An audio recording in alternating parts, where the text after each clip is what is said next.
Welcome to the Life's Best Medicine podcast, where we are finding hope and healing one episode at a time. No appointment needed, no rubber gloves, and no coping. Just a healthy dose of life lessons to help equip you for this wild journey we call life.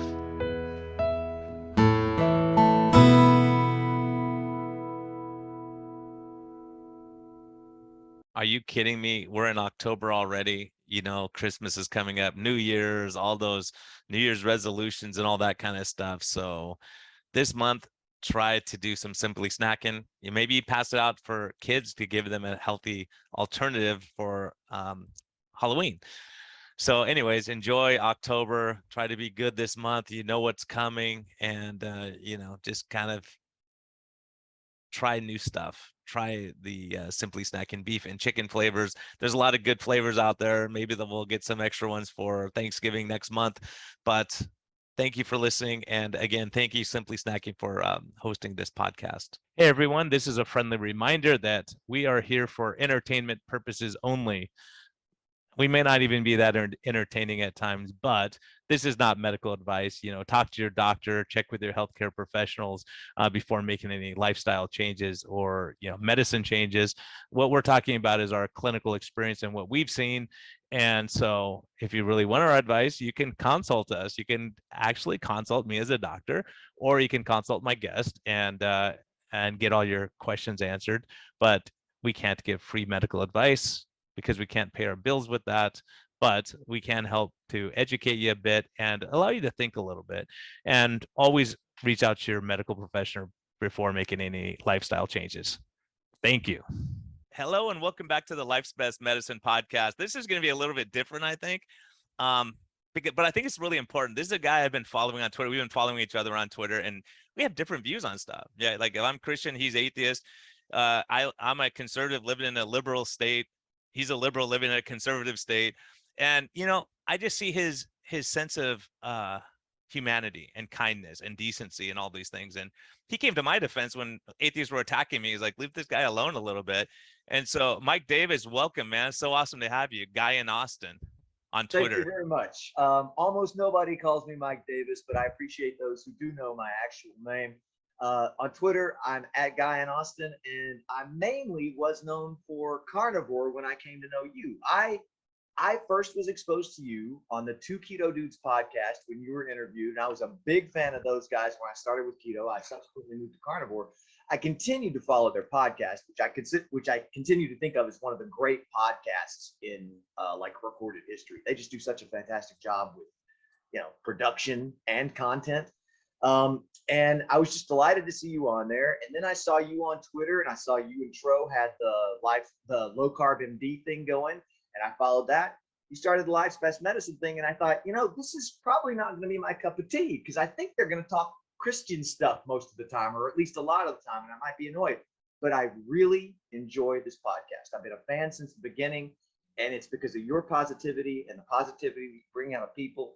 And I think you have productive discussions that move people towards solutions or towards better understanding of people. And because I know we're going to get free form and I'm going to lose my focus and not say something that's very important to me to say, I want to get this out of the way. It's not just your positivity that I find so engaging and laudable. It is the fact that you don't abandon your standards in the face of your positivity. A lot of people, it's easy for them to be positive. Whoever they're talking to, whatever they hear, they're going to be for that. But you don't abandon your standards. When you're going to be positive for someone, you're not going to say, yeah, I'm rooting for you, I'm supporting you. Therefore, everything that I know to be true, I'm willing to just set aside and say rah, rah, and cheer you on and whatever. You're going to keep people, you're going to keep us stuck in reality. We are answerable to empirical evidence, and you want to get good outcomes with your patients. I want to get good outcomes at my work. Everybody does. Outcomes matter. And I appreciate that you don't forget outcomes report. It's not just process and making everybody feel good about the way they do things. It's also reminding us we got to reach the right outcome. So I just wanted to get that out of the way. Yeah, no, and I would start with that too, and saying I appreciate you coming to my defense in times. And you may not even agree with me, but you're saying, hey, you have the right to say what you're saying. even if I agree with you or not. And that's how I feel strongly. It's like I don't say, well, because you have atheist views, I don't want to hear your point of view is. Like, why do you have the view you have? And I think if more of us were like you and I, could sit down and have a nice steak dinner and enjoy and have some good barbecue if I ever make it out to Austin. And I mean, you're sitting down with Brett Lloyd, who's a strong believer in his faith, and so you go, okay, look, I love him as a person. I don't have to believe the same thing he believes necessarily, right? 100%. I think one of the things that I think we both fight on Twitter is this tribalistic mindset that if I'm an atheist, I can't learn something from a Christian. Obviously, a Christian is someone who's going to be able to teach me a lot of things precisely because their perspective isn't my own. And I think we just had a tweet to this effect from Monique Attinger. We just had an interchange on this very thing. It's the fact that you're unlike me that makes it easy for me to learn from you. But you are like me in a lot of ways. We both believe firmly in free speech and bodily autonomy. And ultimately, I suspect you share my sense of personal accountability, which is the fact that you are overweight may not be your fault. It is very likely the case that you got bad information, and that's what drove you to be overweight. But even if it's not your fault, it is your problem to solve. No one else can solve that problem for you. And so personal accountability isn't about finding who to blame. It's about finding the way to the solution. That's what we want. We want better outcomes. And if we're not moving towards better outcomes, we're wasting our time. We're flapping our jaws. We're not getting it. Yeah, and it's the same thing. And that was part of, and I mean, we talked about someone who as an atheist came strong after me when I said, hey, have faith, keep your faith, keep the hope, let's go. And I'm doing it, trying to be positive, and I was shocked for 2 or 3 days. I get attacked and everyone's, I'm like, why are we arguing theoretical stuff and whether God could create, could he kill it, could he lift the heaviest weight in the world, all this stuff. Like, I don't want to argue about that stuff. But you came to my defense in that, and also saying, listen, I mean, let's be reasonable. Let's hear what his side is. And I knew in Twitter with those little characters we have, I couldn't prove a case, but I go, okay, hear this person's testimony, hear this person's story. And it was guys like you who I did this podcast for, to say, can we have a discussion and both be reasonable people? Because even if you and I never agree, it's people are watching and they say, yeah, I love that way, the way Mike's saying that, or I like the way Brian's coming across. And so it's those people sitting on the fence of going, what really matters, or when's I'm going to go jump off the bridge? What keeps me moving forward, and what keeps me positive in the darkness, right? Does it have to be a God thing? For me, it is, but for you, like, you're a positive, great guy, and we come from different perspectives. Yeah, absolutely. I want to have nothing but respect. Well, this is the thing. Since I've been in my 50s, I guess if I boiled my life down to a slogan, it would be whatever works. If you find a thing that makes you happier, being a Christian makes you a happier, more loving human being, you do you. I want a world full of happier, more loving human beings. I was raised in the Methodist faith, for what that's worth. And there's great wisdom in both the Old and the New Testament that I draw on instinctively throughout my life. I don't regret that upbringing, but I have thoughts, and I don't have those thoughts in a way that I'm trying to bring other people down. I need to make sense of reality the way I experience it, and I've got a method that's working for me right now. But at the same time, I'm not going to shut down and be in a shell and try to make my reality stagnant in this one place that makes sense to me. Reality is in flux. And if I'm not ready to change my ideas, then I'm not going to be a happy, positive, loving person. And so I need to be open. And people like you who can be positive about, you can identify yourself as right. Earlier, you said that you would identify me as liberal. I wouldn't say liberal. I would say left. Left for me is about worker solidarity. It's about people standing up to capital and abuses of power. So when I say I'm on the left, a lot of people could think of someone like Jimmy Dore is someone who speaks for what my vision of the left is. This is someone who says people who do the hard work of everyday life. And I'm a person who does work. I do shift work, and I want to be compensated for that. And I think I'm entitled to have a home and a place where I get to sleep. And I think anyone who works hard, whether it's flipping burgers or doing cancer research, I think those people are entitled to a life. And that's what puts me on the left. It makes me want to stand up for people whom I see as being exploited by a system that is from the get-go unfair. That's just a perspective that I bring to bear on politics and economics. But I also know that a lot of people on the right are doing a much better job than people on the left of standing up for the things that are most important. And that's I'm sort of getting way away from talking to you about nutrition or anything that would be the real reason we're getting together. But why don't you guide me on where to go from here, Brian? What's the No, I know this is an important thing to say because, I think we both believe in personal responsibility, that we have a responsibility for our brother, right? That we want to help people out. And then you still have to put the work in. You got to work. If I think you can escape, the way I see it as a conservative is it doesn't matter what your racial background is, doesn't matter where you came from, if you were poor growing up, if you want to work hard and bust your butt and be the best employee there is, then you should move up the ladder, right? And if you have to do it on your own, and I think over time I've changed my perspectives on saying, oh, capitalism is great. Well, is it? It depends who's in charge of that, right? So what we're seeing in pharma and big food, and when I look at that, I go, wow, they're making money at the expense of others, and there's a lot of pain and suffering that we both see.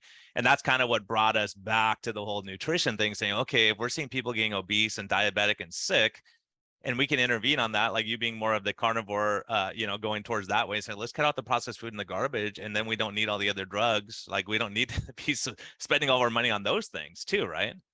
Absolutely. The I think health is the perfect metaphor for personal accountability. In that, if you don't take care of your health, your doctor can prescribe you pills. Your doctor cannot make you healthy. You have to make you healthy. And beyond that though, this was great that I just got to talk with Brett Lloyd earlier in Florida this week, face to face about this, and he talked about his carnivore advocacy being important to him and music being important to him. But if you had to pick one, the one that he would put ahead by a hair, it's music. And I was so glad to hear that answer, because I think carnivore advocacy is important. And I know that without your health, without your physical and mental health, nothing else is going to matter. But at the same, and so you think, well, health must be the main thing. No, it's the foundational thing. Health is the thing you get so that you can go on and do stuff that matters. Health is just the baseline that you want to achieve. You want to do whatever it takes to be the best version of yourself, so you can do the things that are most important to you. That's why I don't like to be healthy just for the sake of having more time to think about how healthy I am. I want to be healthy so I can spend time walking with my wife and my dog when I'm home, doing the best job on the road when I have to travel that I can do. I want to be the best version of me that I can. And that starts with being healthy. It certainly does not end with being healthy. Yeah, and being healthy makes you more likely to be productive in your job and all those things. And that's what I see too, is like, guys, if we can get out there and help a workforce to be healthier, and they can go out and their self-confidence is better, their sales are better, they can actually do the job that they have to do. Because I know some people, they just can't physically do their job anymore because it's too hard. If you're 400 pounds, it's hard to, get under the desk and fix a computer or whatever you got to do. And so that's a big part of it too. And part of it is the mental health aspects of it. When you're eating clean, you're exercising, take care of yourself, going for walks with your wife, enjoying life, making those human connections. And I think part of the thing that I'm seeing too is that you're a positive influence on Twitter. You're a good, like, if I left Twitter, like I have left before, and like you're one of the guys I miss because I like your input of saying, hey, this doesn't make sense. Is this weird to you too? And we could come from different views to some degree. Then we realize, yeah, we both agree. Let's root out the corruption. Let's do the right thing. Let's be kind to people, and all these things that all humans should agree on, not just tearing people down, saying this, you see how these packs of dogs will attack someone on Twitter, and it's like 300 people attack you in one day. It's like, where did this come from? But it Right. says a lot about Absolutely. that person, right? I am trying, and I see you trying this too. I am trying to bond with people. I'm trying to find the common ground that we can share together. And I have a critique of capitalism. I have friends on the right who do not buy my critique of capitalism, and they think that what I need to do is accept their critique of anything other than capitalism. And we could spend our time spinning our wheels on this, but here's what I find. People on the right, people on the left can agree that regulatory capture of agencies like the USDA, government agencies, USDA, FDA, or nonprofits CDC. like We could go through all of them. the Yeah. AHA, that whole alphabet soup. You go through that regulatory capture process, and you can say that is a problem, and we can argue about whether that's capitalism, crony capitalism, whatever kind of thing you want to call it. I don't care about bogging down on whether we want to blame that on the capitalist model or, see, here's the problem that I can have with someone on the right. The problem is you're trying to regulate it. If you didn't regulate it, you wouldn't have an FDA. If you didn't have an FDA, you wouldn't have these problems, et cetera. And I understand from their perspective, it makes sense. And from my perspective, it makes sense. But what we can agree on in the meantime is it ain't working. The way we're doing it needs to change. What the FDA has been doing, what the CDC has been doing, what the AHA has been doing for decades, what the ADA has been doing for decades. This stuff is wrong and needs to stop. Blame capitalism for it. Blame anything other than capitalism for it. That doesn't solve the problem. We got to change it. Let's focus on what needs to be changed. Let's define the outcome we're after, and let's take positive steps towards achieving that outcome. And that's what makes it easy for me to recognize a guy like you as someone I want to follow on Twitter. This is a guy who takes patients who have an objective they want to achieve, and he helps them achieve that objective. We've defined our outcome, and we know success is when we achieve that outcome. And of course, you always celebrate deprescribing, and the fact that deprescription is such an important part of what you do makes you an irresistible sort of figure on Twitter for me. Yeah, I think it's, I think we all want to make our impact on the world and see how we can help people. And I think, it's funny. There's just so much negativity out there. And I've noticed that. I think, what makes someone so on both sides? And I think you and I would agree. It's like, hey, someone on the right side gets arrested because they're corrupt. Good. Someone on the left side gets corrupted. They're corrupt. They get arrested. Like, we're all for that. Say, hey, the problem is we have humans in charge of all these things, and there's humans, there's financial incentives and power and wanting not to be, they were beaten as a kid or whatever, now they want to take it on everyone else. All those things, you start seeing people and you go, gosh, the problem with religion, the problem with all these things is when you have people in charge who are foul, that are fallible, right, that are they can be easily corrupted. And once you get so much power, it's easy just to walk through and say, okay, everyone does what I say, and everyone has to see the world my way. Absolutely right. And this is the thing that is most obnoxious about censorship to me, that anyone, and this is what makes it very hard. People hear I'm on the left and they're like, wait, you talk too much sense to be on the left, because the left has abandoned its principles to a large degree. And it does seem to be the left that is more the greater champion of censorship right now. And censorship this is a no-brainer for America, for over 200 years of American history. Freedom of expression is clearly one of the drivers of American progress. You don't have to be very bright or an astute student of history to understand that freedom of expression is what makes you take steps forward. Galileo challenges the conventional notion with his heliocentric model of the solar system. If the church gets to censor him and say, no, you're just not allowed to think about that. We're going to come up with these concentric musical spheres doing these warps through space, and none of it makes any sense, but it's the way God ordained things because the Pope says so. That doesn't get us anywhere. We have to be willing to have our most cherished ideas challenged. And free speech works because if your idea is bad, the more you talk about it, the more evident it becomes to the people around you that your idea is bad. The more Fauci talks, the easier it is to see that he has no idea what he's doing, or that he's a very corrupt individual. When you want to shut down people who are saying something you don't want to hear, it's not because what they're saying doesn't make sense. It's because what they're saying threatens you. So I'm never threatened by nonsense. I can always laugh off nonsense. If you're saying something that should be called dangerous misinformation, well, it shouldn't take too many people trying that crazy plan over there before word gets out. That's not a good idea. But instead, what we get is you're not even allowed to think about it. We get trapped in this groupthink model. No one's allowed to try anything new. And we end up, well, as an example from COVID, ventilating people to death, for instance. I mean, we just start with the model. We're going to do it this way. Someone speaks up. I'm not sure that's working so well. And then we just keep pressing on it. Yeah, and I think that's why my perspective, I took heat from the low carb community, because when all this stuff started coming out, I said, hey, this is a trouble. We gotta not censor people. I mean, it's a dangerous thing, because we watched with Professor Noakes and Gary Fettke what they went through, and ultimately they were right. And they say, okay, sorry, you were right. Okay. But they went through 4 years of hell, going through court and your business and, all this stuff that you have to go through to prove that you're right, which is, it's what do they call it? moral victory type thing. You go through all this heck and you got ulcers and headaches and you're miserable. But I think that's one of those things is for me as a doctor, if my patient says, hey, I don't think I'm doing as well on your plan, let me go get another opinion. Go get another opinion. If you're healthy and then I learn something, cool.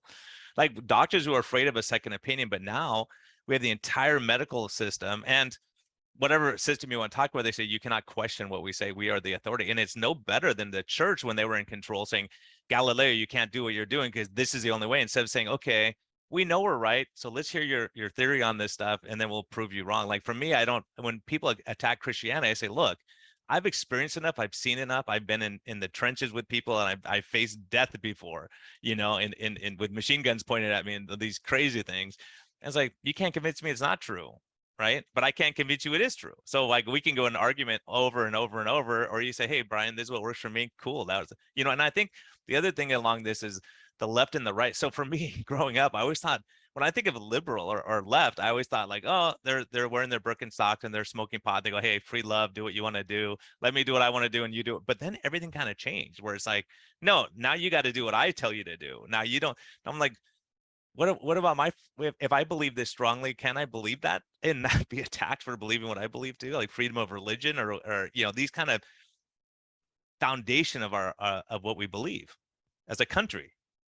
100%. I am astonished at the extent to which people that I have admired in the past for their positions have simply forsaken what I thought would have been the principles underpinning those positions.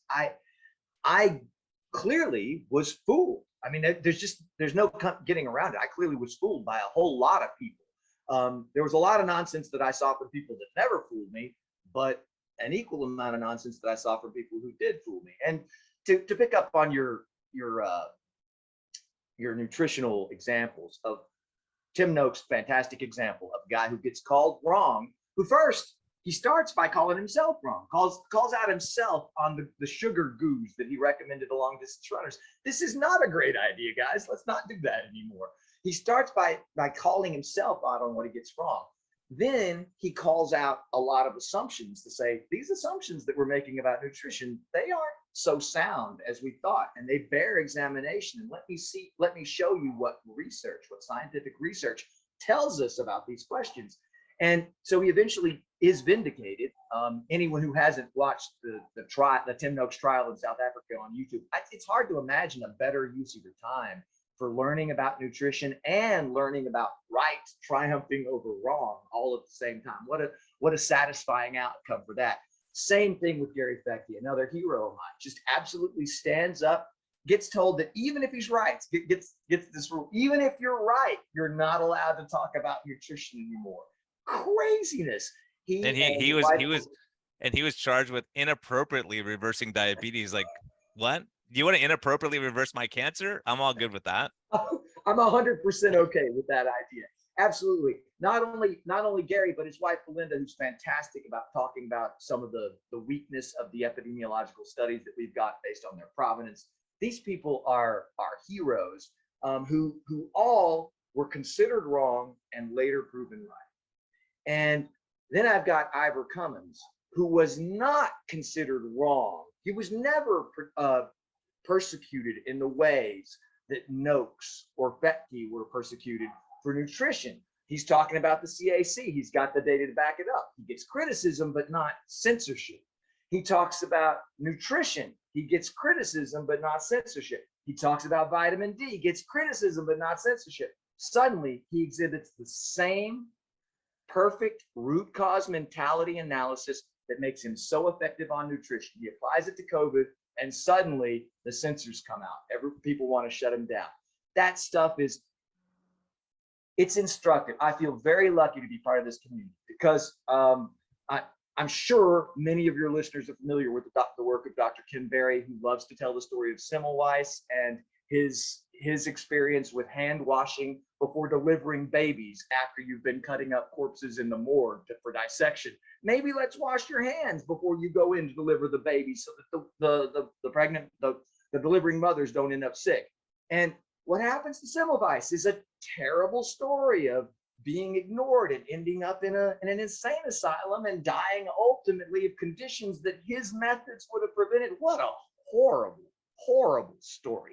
That's not the kind of story you want to concentrate on. You want to concentrate on the Tim Noakes, the Gary Fettke, the people who triumphed overall. It is great to see Ivor Cummins. I think largely, obviously, reality is vindicated. Empiricism vindicates Ivor Cummins. You don't want to see people ending up in that Semmelweis scenario, but we need to be we should especially in the low carb community. We should know the story of Semmelweis because we should know Ken Berry and we should know about Gary Fettke. We should know about Tim Noakes.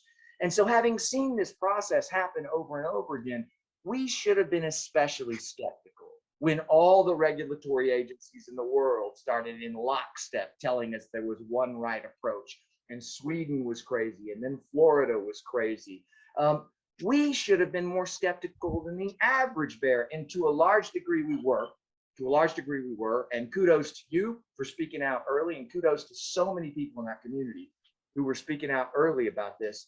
But and to be honest, I wasn't early enough. I was watching Ivor, and I reached out to him behind the scenes. Like, are you 100% sure what you're saying? Because this is career ending. If you're wrong on this, it's career ending. Like, you cannot be wrong on COVID. You cannot be wrong on these things. You cannot be wrong. You cannot take a strong stance unless you darn well know. And the same thing with low carb. I had to weigh my evidence and look at it and see what my clinical experience, what my personal experience was before I could say, everyone do this, right? I don't have that much faith to start pushing stuff that I'm not 100% sure of. And you called me out on, I said, maybe they shouldn't eat bats. Maybe that was the cause of this thing. We don't know. There was all these things coming out, and still we don't know the source, right? We still don't know the source this far out. Right. Crazy. But Ivor, when I had him on the podcast, I got hate mail from a lot of friends that said, how dare you have him on? He's kryptonite. He's dangerous. He's a radical. I said, the guy is sounded in science. He's not making this stuff up. I'm looking at the data. And so when you look at that, and I had to sit back, I was quiet. I was watching Israel because I said, let's see what Israel does. And if they turn this thing around really quickly, because they're gung ho, then I will be 100% behind it. Then I was like, uh-oh. And the other person I respect is Asim Malatra. Absolutely. Has now come out and said, here's the data. I sat with him and we had coffee and we talked a year ago. And he said, Brian, there's going to be bad stuff coming out. I'm privy to some things, but we couldn't really talk about it at the time. But now he's come out. And that's it. The amount of hate and anger and resentment that these guys get, the amount of targets that come on the back, it is absolutely, I mean, it just shows the character of these guys, that they put themselves out there. Just like you and I want to say, gosh, if I know the right thing, I can't. If I know people can be harmed, I have to look at the risk and the benefit for everything I do. For you individually as my patient, say, look, here's what's best for you in your situation. Instead of saying everyone does the same thing, like everyone has to be carnivore, no one could ever deviate from that. So that's kind of my thought with this absolutism. When I say this Ministry of Truth idea in California, this AB 2098, is what happens if the vegans take over? Now you go to jail. Now you lose your medical license because you're talking carnivore. Once if the carnivores come over, once if the Christians take over, now if you have a Muslim idea, you're gone. Once if you're Buddhist and they, we've gone to this absolutism, and that's kind of like, I could see where you say, well, religion's a problem because there's absolutism rather than saying, how do you see it? How can I incorporate with what you believe into what I believe, 100%. But whether you're a believer or not a believer, you are required to be tolerant. I mean, you have to accept that other people are going to have different ways of perceiving and interacting with the universe than you do. And so it's not that religion is a threat, it's just that it can pose a threat, but so can intolerant atheism. I mean, I see it consume people who just, all right, I get it. You don't believe in God. Is that all you have? That's your personality? That doesn't seem very fulfilling to me. Yeah, and that's the thing, is you see it and you say, well, gosh. For instance, a lot of doctors in the hospital, they said, this is the guidelines, this is what we do. And they watch people die and they said, this is the guidelines, this is what we do. And they watch people die and they don't say, uh-oh, people are dying. Maybe this guideline is not very good. Maybe we need to step back and reassess. If what I'm doing is not working, I have to reassess and then maybe change my course. As Asim Malatra came out strong saying, hey, everyone needs to do their part. You need to get vaccinated at the very beginning. That's what he said. And then he said, uh-oh, I'm seeing the data. I'm looking at my patients, and he stepped back. So he's not an he's called all these terrible things right now. And you're looking, you're like, based on what? He changed his opinion because of more evidence came. Just like if you had evidence from me against something I believe, and you go, look, Brian, eating vegetables is killing you. And then I go, okay, show me the evidence you got. Let me reassess that and look at my clinical experience, my life experience, and be able to use critical thinking and say, oh, maybe you're right, right? Maybe you're wrong. Absolutely. And just since you're right about Malhotra, and I want to make sure people appreciate that's a very brave man, Asim Malhotra. He is a cardiologist who long before COVID, before going against the narrative on COVID, he challenged the narrative on statins. Now, the first person who got my attention challenging the narrative on statins is David Diamond, who's a fantastic researcher, but not a cardiologist. Ivor Cummins, I then consulted on statins, and he's a fantastic thinker, but not a cardiologist. They aren't taking the kind of risk, sticking their neck at when David Diamond or Ivor Cummins says, it might be that the side effects, that the risks of statins could outweigh the benefits, particularly for certain demographics. They're not potentially committing career suicide. For Malhotra to do that on statins, you got to say, this guy is not a faker. There's nothing in it for him to buck that narrative trend on statins. So I already know this guy to be a man of integrity. He stands up and he says, I'm getting vaccinated. I think it's a good idea. I do not for a moment think he's a shill. He's been bought. I disagree with him, but he sincerely believes this is the right choice in this moment. And then when he changes his mind and sings a different tune, I know it's because he's genuinely changed his mind, not because someone's gotten in his ear or someone's paid him off. These are people with integrity, which I know it seems crazy to say integrity is easy to identify, but this is something that people don't give themselves enough credit for. You can tell when people are lying to you. I know when someone's being dishonest with me. I know. And it's not necessarily because of what I know about the universe. It's because of what I know about people and the person talking to me. And so when people say, well, you just don't know that you can trust that person. No, I don't know for sure that I can always trust someone, but I can tell when I'm being bullshit. And so when that's happening, I'm going to be alert to it. And there are people who don't do that kind of thing. And they build a reputation with me. And it's easy for me to say, Tim Noakes keeps getting things right. And even when he gets things wrong, recanting and changing a position because he has a very rigorous thought process. He's accountable to his idea of what's true. And just to go back to, not back to, but to invoke a thinker that I've been turned on to by some of my Twitter friends, Richard Feynman. Truth is what is reproducible through experimentation. That's what truth is. Truth is not something that is a matter of dogma. It's a matter of empiricism. It is an observable phenomenon. We can agree, we can measure. And when it comes to that kind of thing, someone like Ivor Cummins is going to have a perfect toolkit for dealing with it. Someone like Asim Malhotra is going to have the perfect kind of experience to say, hey, I'm not getting such great outcomes with statins, guys. And that claim that these prevent 1 in 3 heart attacks, that doesn't mean what you think it means. That kind of argumentation builds up to him making a great case against the vaccines about COVID at great peril to his own career. How you can see that as anything other than integrity is astonishing to me. Well, Anyone can see that. and that's what I looked at too. That's why I love we respect the same people, because I know darn well Ivor Cummins, if he had evidence saying, hey, carnivore diet's killing people, he would play that card and say, look, here's the data. He doesn't care about your emotion. He's an engineer. He says, look, root cause, here's what's happening, here's how we fix the problem. I don't care about your feelings. He doesn't care about your feelings. That's why he came out strong at the beginning, because he said, look, here's what I'm saying, here's what the scientists are saying, here's what the data shows, here's what American world history has shown. This is how things develop, and I'm going by, this isn't some fantasy thing that's going to react different than everything else in the world. And so we saw it. And when you say, gosh dang it, you can't question, how can I, as a doctor going through training, how can I say there's no such thing as natural immunity when we know darn well there is, and it's been scientifically proven? And we were saying it 2 years before the CDC said it, and now all of a sudden, back then we were quacks and crazy, but it's like, that's the history of, that's medicine. That's how it works. That's how it's always worked. If I get immune to something, then and so the fact that a lot of these people weren't saying it, but I think the big thing that you and I as critical thinkers are saying, is there a vested interest? Did Fetke have a vested interest? Did Tim Noakes have? No, they went through all kinds of. As a matter of fact, Fetke, I tease him. I say, you're the worst surgeon in the world because you were hurting your own career because you could do amputations the rest of your life and make a ton of money if money was his motivator. But he said, no, there's a better way. We don't have to we can save these limbs. We can prevent the problem.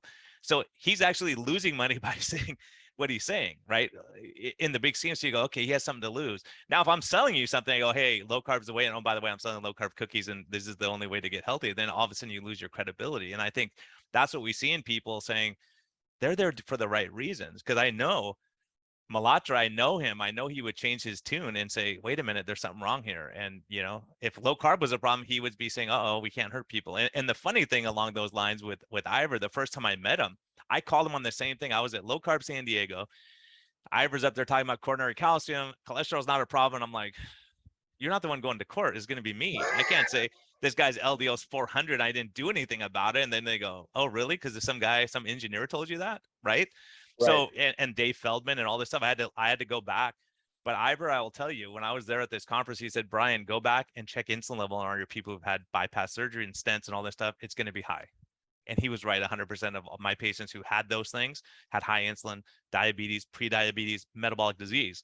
So I was like, oh my gosh, I have a 96-year-old lady with insulin through the roof who had a bypass. Oh, maybe that has something to do with this. Maybe he's not crazy. But if I went back to my practice and everyone had normal insulin, I'd say this guy's full of it. He has no idea what he's talking about. But when you start looking at Kraft and what he was believing and what he was showing back then, and it's held up with the evidence, you say, uh-oh, maybe we're thinking about the problem wrong. And as doctors, we're not good at critical thinking. We just say, oh, that's the way you do it. Like there's so much stuff that's been handed down that's never worked that we just go, that's my resident told me that, or the attending physician 20 years ago told me that, so I'm just going to keep doing it. And anyone who says something different is a threat to the system, because we know that to be true, even though I've never looked at the data. That's why another one that we talk about is Jason Fung. When he came along, he goes, Brian, look at insulin, look at this, look at the metabolic disease. Diabetes can be predicted well before it happens. And now it's like, he's right. You can. When you look at the data, you start, if you're not looking, again, I went 16 years of my practice without ever checking an insulin level. Now, every one of my patients I'm checking because it tells me the most information of anything I can see, because it explains what the lipids look like, because what the insulin and the A1C and all these other things look like. So yeah, it's a huge thing when you look at people of integrity who stood up and they put it all on the line, go, yeah, I'm playing my whole hand right here, you know? Absolutely, absolutely. And there are people with integrity, and this is something that kind of I think a lot about in terms of what it means to have integrity. Does integrity mean you always have to speak about everything? Does it mean you always have to see through, call out any kind of thing that you see as wrong? And I honestly, and I'd be interested in your thoughts on this, but I think about a lot of people in the low carb community that I think of as having tremendous integrity in nutrition, who have been relatively quiet on what I consider the violation of bodily autonomy and human rights that's been associated with our COVID hysteria. And they've been quiet. And in my mind, I am 100% at peace with those people. I think there are people who need to stand up and speak for low carb. And they're never going to be able to reach the people caught up in the COVID hysteria about low carb if they come out against the violations of bodily autonomy. So that there are people who are playing. I can't imagine they don't know what's happening, but I haven't heard a peep. I follow them on Twitter. I haven't heard a peep from them about COVID one way or the other. They just keep talking about. Well, the thing is, it's controversial, so people don't want to touch it. They're like, I'll just be quiet and I'll sit in the background. And I did for a little while too. And then I watched Ivor come out. I watched Professor Noakes. You know, I was surprised that he came out strong because he didn't have to. He didn't have to say anything. But I think at some point you say, look, we're doctors and we're people who really care about people, and you want to do the right thing. And so we have to question it. We're not saying we're right. And that's the problem is when we float a theory out, we have to say, hey, here's what I'm seeing in my practice. I mean, the stuff in low carb, as a matter of fact, Tro and I were just talking about this morning, is back in episode number 13 of Low Carb MD, we were talking about food addiction. And these doctors were all, oh, like, you should lose your license for even considering this. Now the data has shown what we were seeing was true, but we were seeing it. We had people say, hey, I stopped looking at pornography. Hey, I stopped my alcohol. Hey, I'm not taking drugs anymore. I don't really need it. I'm not shopping all the time. You know, I'm not doing destructive things. I'm not taking drugs anymore. You go, how can that be just from changing your diet? Does that make sense? But now we have people like Chris Palmer coming out with schizophrenia getting better and bipolar disorder. And we have data now, but we saw it clinically, but because they had never seen it, they think we're nuts. And we're trying to, like, I don't make any more money if someone eats steak for dinner rather than, having oatmeal or whatever. I don't care. Right. I'm not selling this stuff. So that's the thing is when you see that and you go, okay, here's what we're seeing. Maybe we should look at that. At that time, we weren't making any claims. We're saying we don't know why it's happening, but we're seeing it. We don't know what the causality is necessarily, but if all of a sudden you're doing better and you're happier in life and you're not suicidal anymore, I feel really good about that.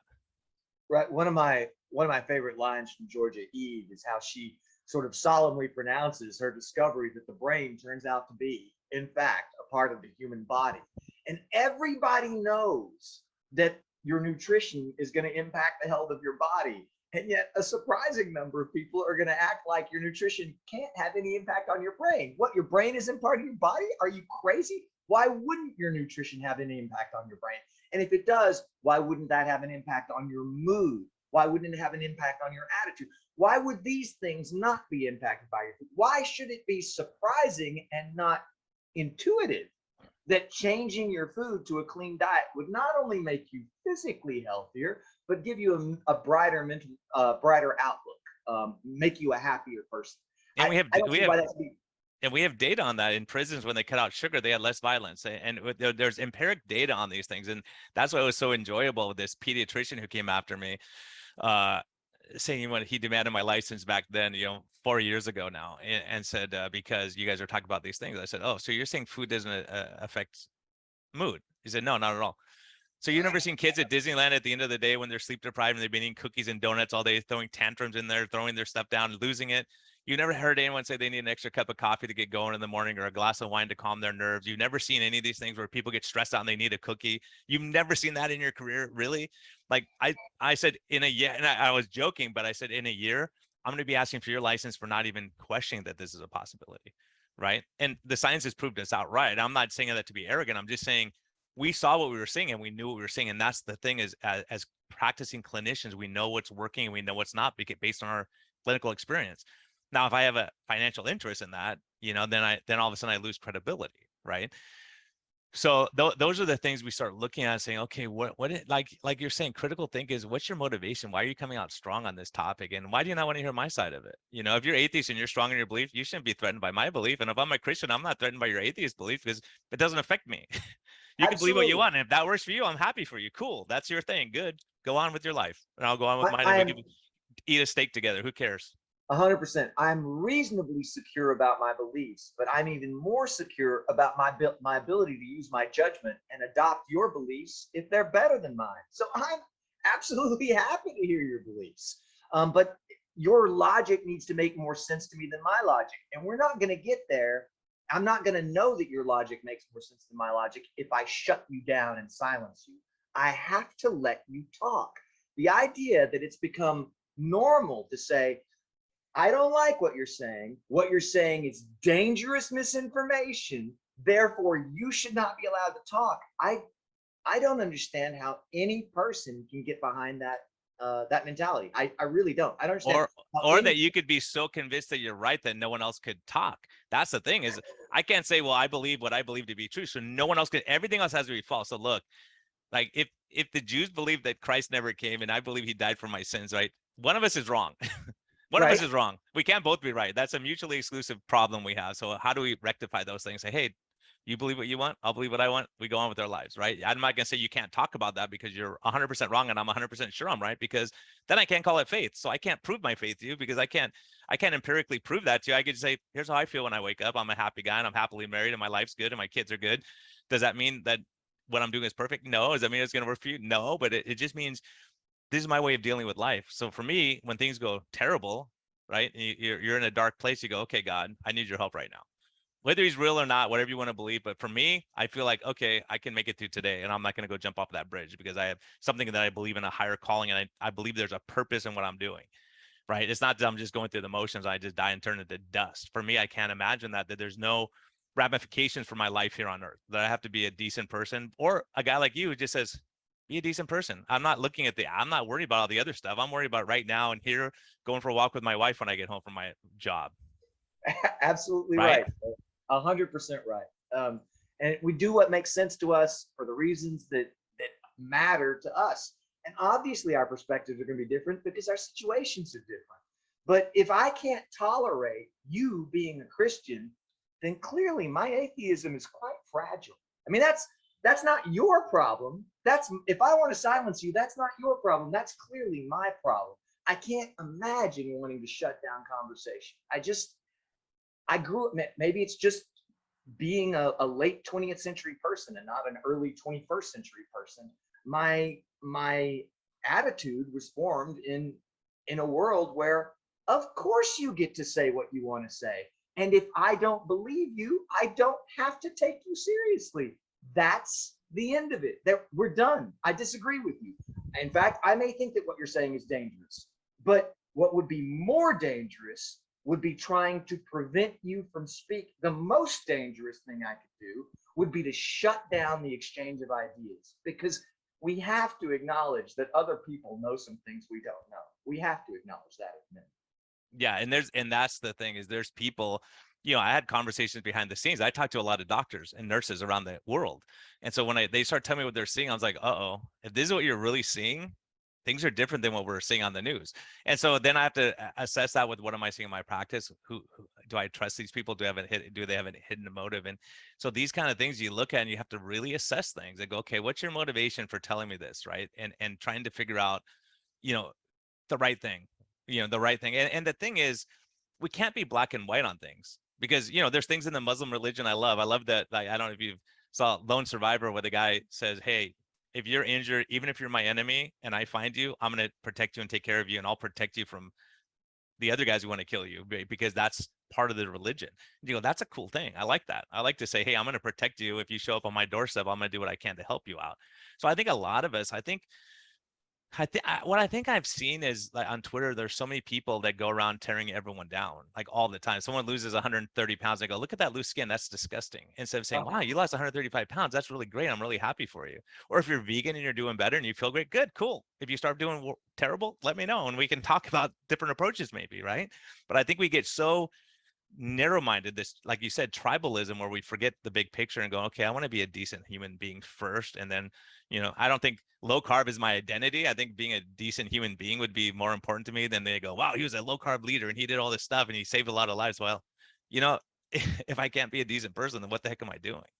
Right. That your priority has to be something more than whatever you happen to believe in. Right.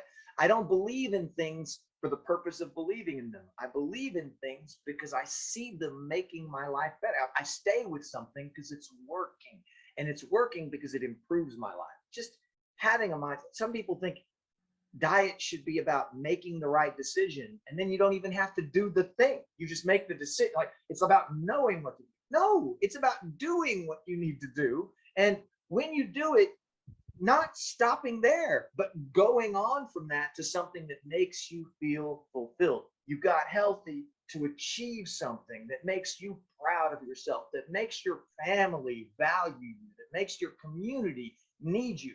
That sort of stuff. You can't be health is self-contained, but people are not self-contained. We're social creatures. You're not going to find a satisfying life inside your own brain, sucked into a bubble. You've got to be in the world, and the world is a bigger thing than you are. I saw a great quotation in somebody's bio on Twitter, and I'm forgetting who it came from, but Isaac Asimov, I think, is the source. Isaac Asimov. So you're finding out that the universe doesn't match your beliefs.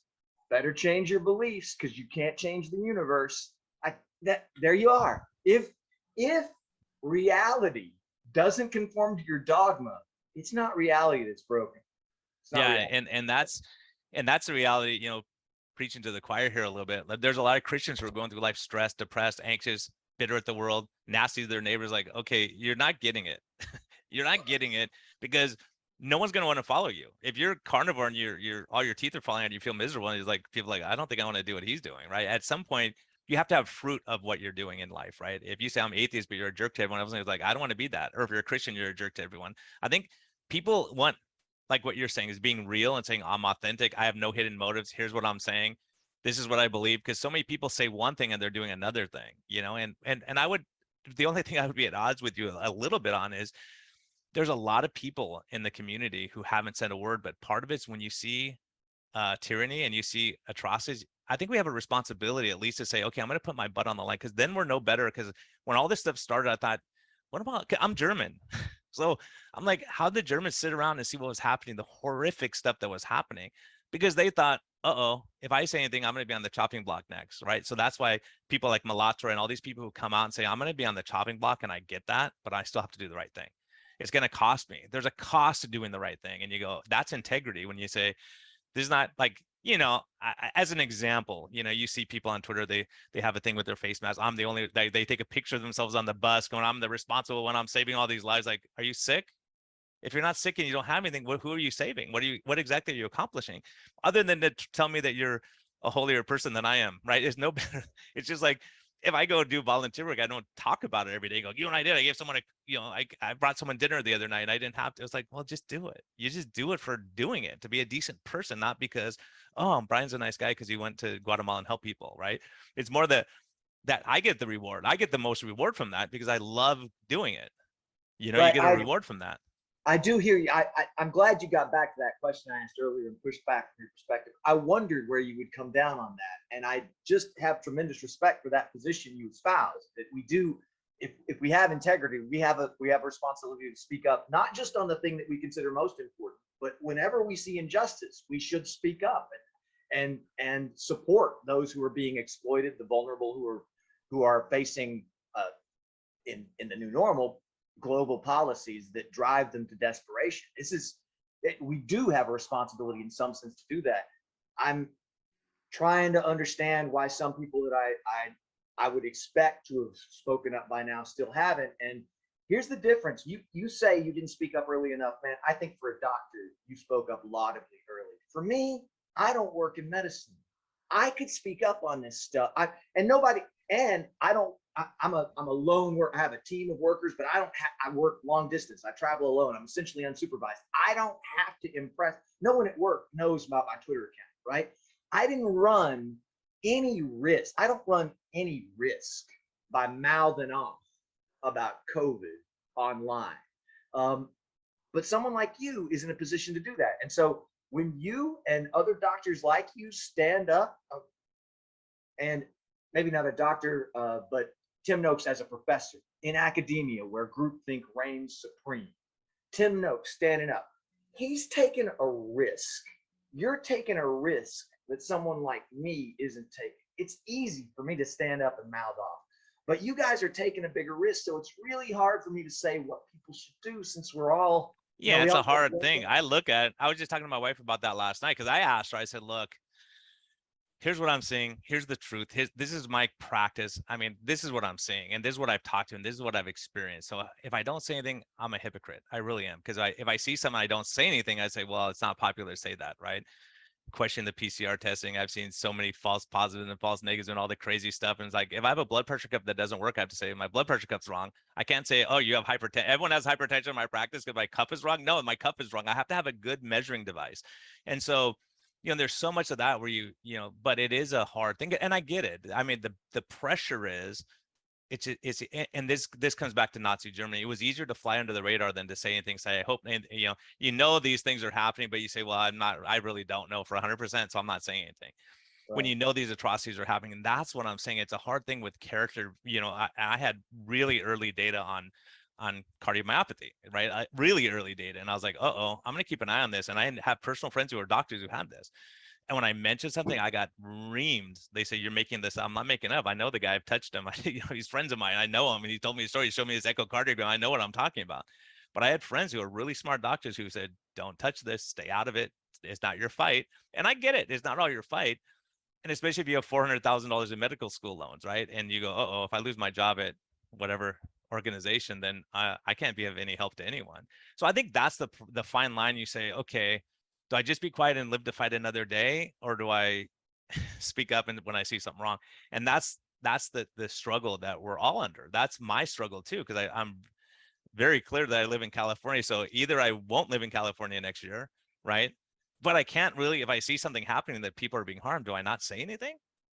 What do you do? I mean, we're in such a bad situation where it shouldn't be We shouldn't have to make these choices. And I think that's one thing we can agree on, saying, okay, we believe in body autonomy. And you say, okay, if you want to make a choice, even if it's a dumb choice, I can't tell my patient, you're drinking too much, I'm going to fire you as a patient. You can't come here anymore. You're going to, say, hey, let's try to work on that. Maybe next week they'll be in a better place. And my job is to talk about risks and benefits. Here's the risk. Here's how you're hurting yourself. But I can't say, if you ever smoked a cigarette, I'm never going to take care of you because you're at increased risk of cancer. You say, okay, let me see what I can do. But can I get you from going from smoking 3 packs a day to 1 pack a day? Can we do that? Would you be willing to? And so that's my job, is to say, here's the risk, here's the benefit, not say, oh, you're going to die from cancer. Well, most people who smoke don't die of cancer. They have heart disease, right? So you go, Right. look, here's the risk, here's the benefit. And there's certain things we believe. But I think the reality is like, okay, what do I do and do the right thing and not be, like you said, you don't have to comment on everything. I don't know stuff about hormone replacement, so I'm not going to go attack someone who does. I don't know about it. I don't know enough to really be an expert in that area, but most of us docs do understand the scientific method, and that you have to be able to question science in order to have progress. Because, like you were saying earlier, like, we realized the ventilator wasn't the way to go. But at the time, Pierre Corey came out, a lot of these docs came out and said, hey, we're killing people. Here's what I'm doing, and it's working.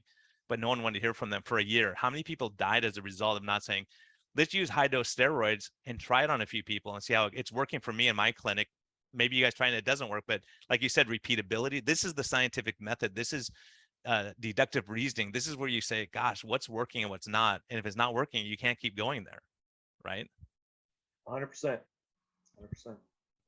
So, man, it's been awesome talking. I can't believe this hour flew by. I'm so bummed. But so for you, Guy in Austin, what's life's best medicine for Mike Davis? What's your like, when you go, hey, look, I'm dying, I got terminal, what matters in life? What are you going to say to the next generation, or to your friends and family, and what keeps you ticking in life? What matters to me, I think one thing that we have in common is great affection for our wives. And my marriage is the thing that makes my life better than it could be on my own. And for me, and I have to travel a lot for work. So I really enjoy being home. Life's best medicine for me is having a home where I would rather be than anywhere else in the world, and being there. And my home is not expensive. I am well below the median cost of a home in Austin. It's not having a big home or a fancy home. It's having a home that is sort of an extension of my body. My body is a thing that I have control over. If I want to be healthy, it's on me to do that. If I want to have a home where I'm happy, it's not on me to make more money and buy a bigger house. It's on me to make the home where I live the happiest place I can be. And having a home where I know this is my place and I've made it the place that makes me happy, makes me joyful to be around my wife, to be with my dog, to have friends stop by. That to me is what life can be. It's when and it helps me when I'm on the road, that I know I have something to look forward to coming back to, and it helps me when I'm at home that I just, oh, I get to be here today. This is the place that I pour my soul into, and I do that so that I can enjoy being here. And look, here's my wife, here's my dog.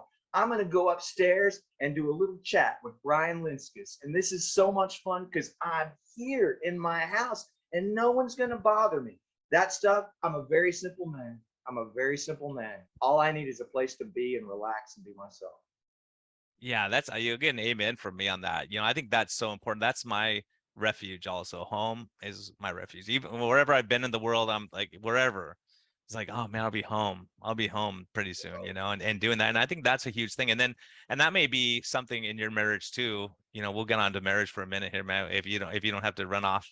I don't have to. Please keep at So it. I'm yeah, loving the talk, but I know we have to wrap it I up. love it too, man. But I think it's really realizing that when I was in med school and residency and being gone for 3 days at a time, man, just being home, like just walking in the home and having peace. And that would be something I would tell our listeners, like, whether you're atheist, Christian, Buddhist, I don't care, have peace in your home. Be a decent leader. Let people know your integrity and go, hey, look, here's what I stand for. It may not be popular at the moment. And as a Christian, it's clearly not popular in a lot of places. But I think it's one of those things like, hey, I'm going to be kind to you and decent and whatever. You could treat me however you want, whatever, at some point. But I think when home's your refuge, and that's one thing. When I was in my old practice, I was working 16, 18-hour days every day. And I was thinking, why am I here in a stressful place 18 hours a day, and I'm like, my refuge is my house, being with my wife and kids, but that's not a priority for me somehow. It's really having that burden for my patients. But I was like, when I die, it's probably not gonna be my patients there at my funeral. It's gonna be my family, and they're gonna say, "Hey, I don't know my dad. He's been working. He just worked hard. I know that."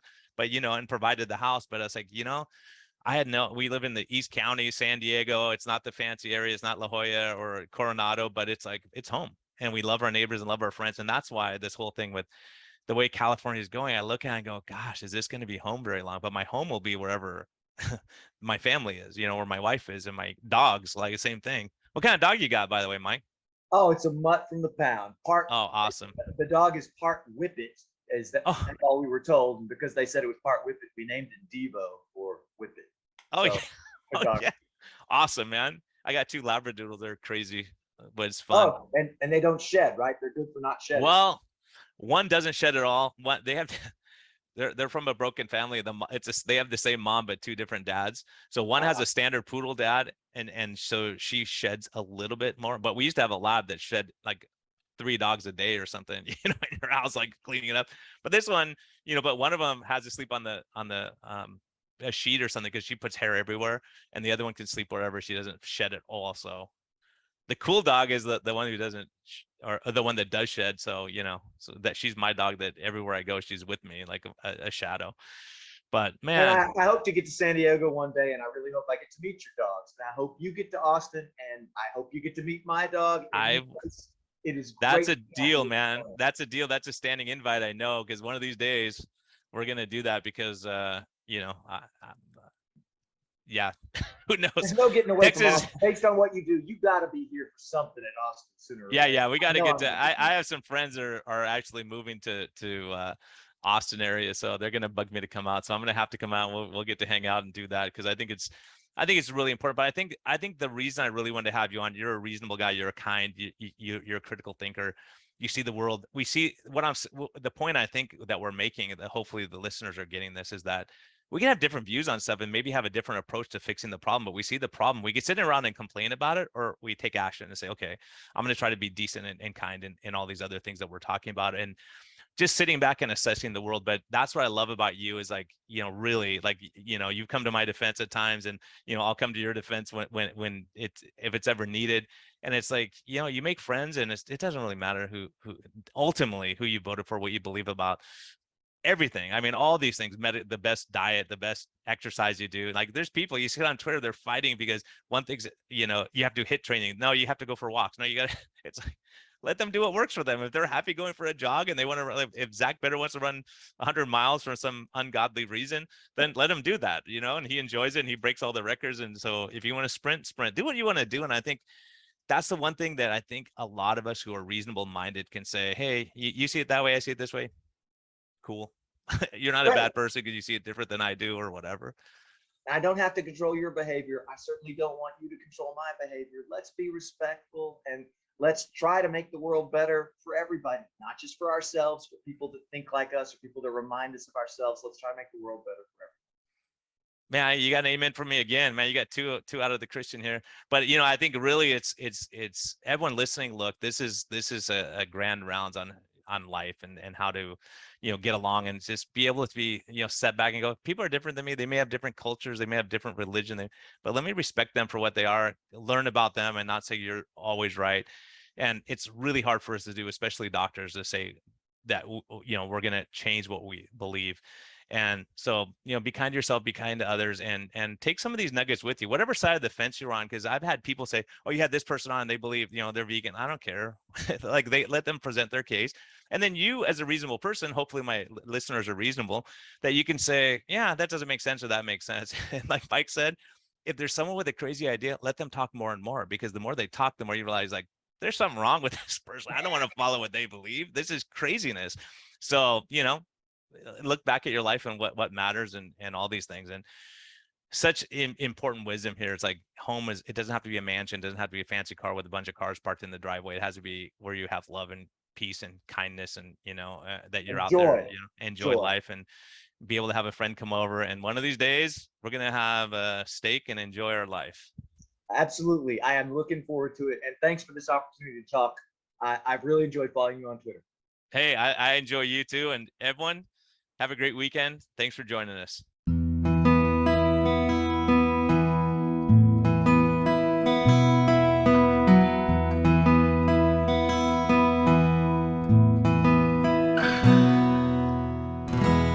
Thank you for listening to this episode. We greatly appreciate your support. We would greatly appreciate a positive thumbs up on all of the platforms like iTunes and Spotify or wherever you're listening. And we just thank you for our Patreon supporters. We greatly appreciate your help in getting this message out. We think there's a lot of important information, and hopefully this helps you. Have a great day, and thank you for listening, and thank you for your support.